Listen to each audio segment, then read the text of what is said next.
وہ باقاعدہ سپورٹ کرتے رہے. ان کی پوری کوشش تھی کہ کسی طرح سے عدالت اس پہ کوئی حکم جاری نہ کرے اور اس کو الیکشن کمیشن کو ریفر کر دے.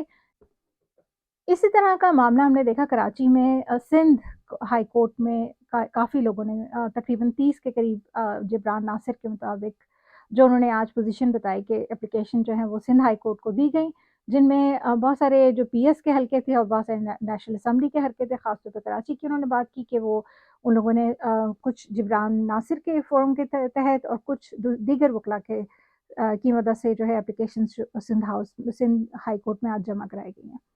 امید یہی ہے کہ ان پہ بہتر فیصلہ آئے گا. وہاں پہ بھی کچھ اسی طرح کی کوشش کی جا رہی تھی کہ سندھ ہائی کورٹ سے کوئی حکم نہ نکلے، لیکن عدالت نے حکم اس میں دیا کہ آپ الیکشن کمیشن سے کہا گیا ہے کہ وہ فوری طور پہ اور بہتر اقدام کرے، ورنہ یہ کہ عدالت کو انٹروین کرنا پڑے گا.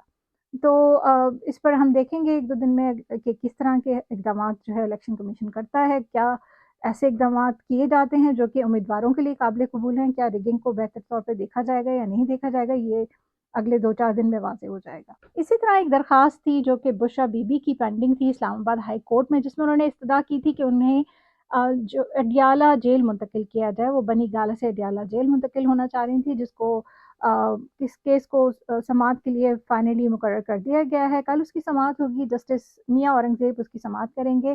ہم دیکھیں گے کہ اس حوالے سے کیا فیصلہ سامنے آتا ہے. واضح رہے کہ یہ درخواست اس ضمن میں دی گئی ہے کہ انہیں بنی گالہ کو ٹیک اوور کر لیا گیا ہے. بنی گالہ میں کسی کو جانے کی اجازت نہیں ہے. بنی گالہ میں ان کو ایک کمرے میں مقید رکھا جا رہا ہے اور خدشہ یہ ہے کہ ان کی جان کو اس وقت خطرہ لاحق ہے.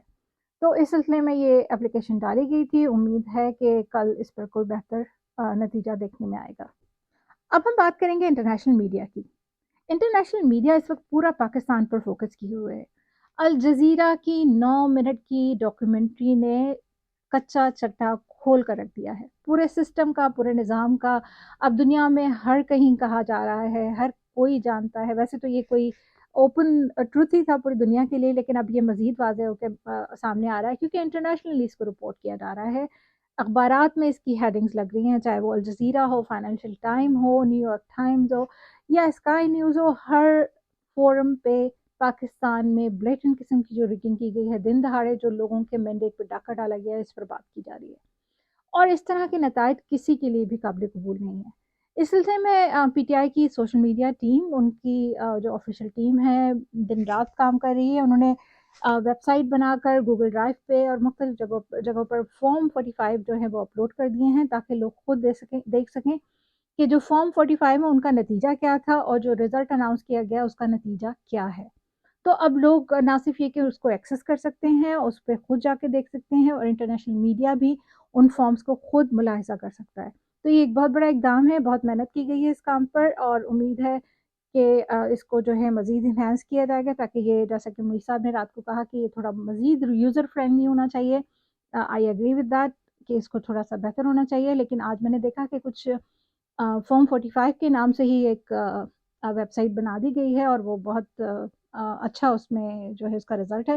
تو امید ہے کہ لوگ اس کو زیادہ سے زیادہ ایکسس کر سکیں گے. یہ وہ چیز ہے جو کہ ایک شہادت ہے، ایک ایویڈنس ہے بلیٹنٹ قسم کی ریگنگ کی، کھلی دھاندلی کی. پاکستان میں الیکشن میں کیا ہوا، کس طرح سے لوگوں کے مینڈیٹ کو لوٹا گیا، اور کس طرح لوگوں کی آنکھوں میں دھول جھونکی جا رہی ہے. سسٹم چلانے والوں کو سمجھ نہیں آتا کہ 70 سال گزر گئے ہیں. جو اقدام آج سے 30 سال پہلے، 40 سال پہلے لوگ قبول کر لیا کرتے تھے آسانی سے، ان کو ماننے میں قباحت نہیں ہوتی تھی کیونکہ ان کے پاس فرسٹ ہینڈ انفارمیشن نہیں ہوتی تھی، وہ آج قابل قبول نہیں ہے. ایک پوری جنریشن ہے، ایک پوری انفارمیشن ٹیکنالوجی کی ایک جو ان کا ایرا ہے، جو آپ کے سامنے ہے، جو آپ کے ہر جھوٹ کو سامنے لا کے رکھ رہا ہے، جو آپ کی ہر چال کو الٹا رہا ہے. اس کے باوجود آپ سمجھنے کو تیار نہیں ہیں. آپ کے فرسودہ قسم کے روایتی نظام میں کہ کیے گئے حربے کسی زمانے میں کامیاب ضرور ہوتے ہوں گے، اب وہ کامیاب نہیں ہیں. اب آپ کا ہر جھوٹ آپ کے سامنے آ جاتا ہے، آپ کی ہر چال الٹی ہو کر آپ پہ پڑ جاتی ہے.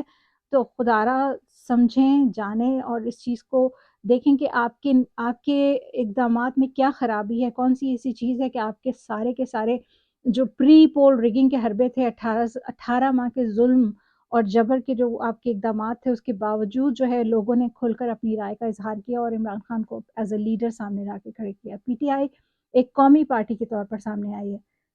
جبراً ہی صحیح آپ نے اگر ان سے یہ مینڈیٹ چھیننے کی کوشش کی تو یہ ایک ایسا اقدام ہوگا جس سے نہ صرف یہ کہ مایوسی پھیلے گی، بدلی پھیلے گی، بلکہ آپ کے خلاف جو جذبات ہیں وہ کراہت اور نفرت کی طرف چلتے جائیں گے، جو شاید آگے جا کے ایک لاوا بن کر پھوٹ پڑے. تو اس چیز سے بچیں، اس سٹیج پر پاکستانی لوگوں کو لے جانے سے بچیں. ہمیں ملک میں امن کی ضرورت ہے، ہمارے ملک کو استحکام کی ضرورت ہے. سوچیں، خدا را سوچیں. کسی شاعر نے کہا ہے کہ زندگی کھیل ہے اور کھیل میں گر چوٹ لگ جائے تو رونا کیسا، کچھ نہ پانے پہ شکایت کیسی، کچھ نہ کھویا ہو تو پانا کیسا.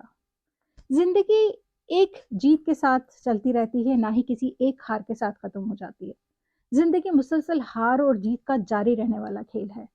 بہتری اسی میں ہوتی ہے کہ اگر آپ ہار جائیں تو اپنے ساتھ امید اور حوصلے کو لے کر چلیں جو آپ کو اگلے چیلنج کے لیے تیار کر سکے، اور کسی ایک ہار کے سامنے گھٹنے نہ ٹیکیں.